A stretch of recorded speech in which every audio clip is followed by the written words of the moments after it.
He stood before God, not a God of wrath or judgment but a being of pure radiant light, a love so profound emanated from him that the man felt his fear melt away. It was as if he had known this presence all his life yet was only now truly seeing him. The man felt small, insignificant, yet strangely complete. He had never felt so known, so utterly understood. He had no memory of the transition, of leaving behind the world he knew. One moment he was filled with the weight of his mortality, the next he stood here, bathed in the glow of eternity. There was no pain, no fear, only a profound sense of peace that surpassed all earthly understanding. He looked down at his hands, ethereal and shimmering, no longer bound by the constraints of flesh and bone. A soft wind, a whisper of eternity, stirred within him.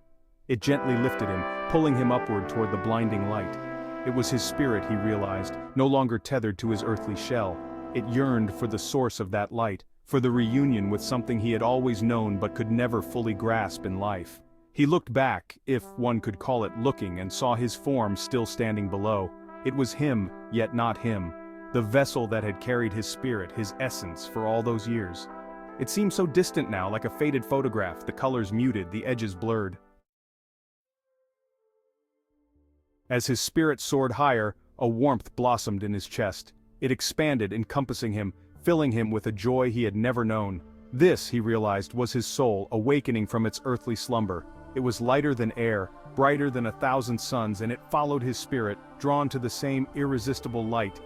He felt a pang of longing, a connection to the world he was leaving behind. Faces flashed before him, loved ones, friends, those he had known and lost. But the sorrow was fleeting, replaced by a sense of peace. He knew they too would one day make this journey, and he would be there to greet them. Section 4, Dust to Dust. Below, his earthly form began to change. It grew fainter, more translucent, until it resembled a reflection on water, easily disturbed. And then, with a gentle sigh, it dissolved. Particles of light, remnants of his physical existence, drifted down, absorbed by the earth, returning to the cycle of life and death. He felt no sadness, no fear, only a quiet acceptance of the natural order of things. The body was a vessel, a temporary home for the spirit and soul. Its purpose served, it returned to the earth from which it came. Section 5, Time waits for no soul. Time, in this place beyond understanding, ceased to exist. There was no past, no future, only the infinite now. He could have been standing before God for a moment or a millennium. It mattered not. Here, time had no dominion. There was only the overwhelming presence of love and the profound peace it brought.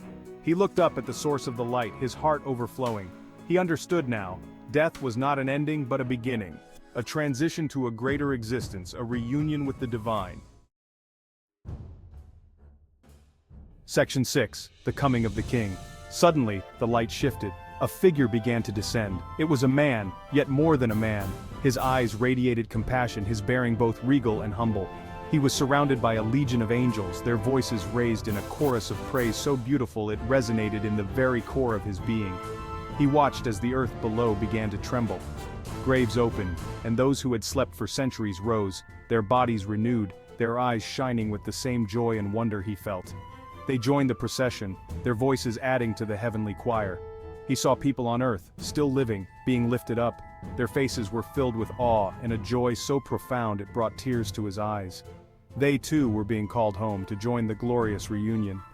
He knew then that this was only the beginning, the dawn of a new era, a time of unimaginable peace and love. And as he gazed upon this scene, a city descended from the heavens. It shimmered with a light more brilliant than any jewel, its streets paved with gold, its gates guarded by angels. This, he knew, was the New Jerusalem, the city of God, and it was glorious beyond description. And he knew, with unshakable certainty, that he was home.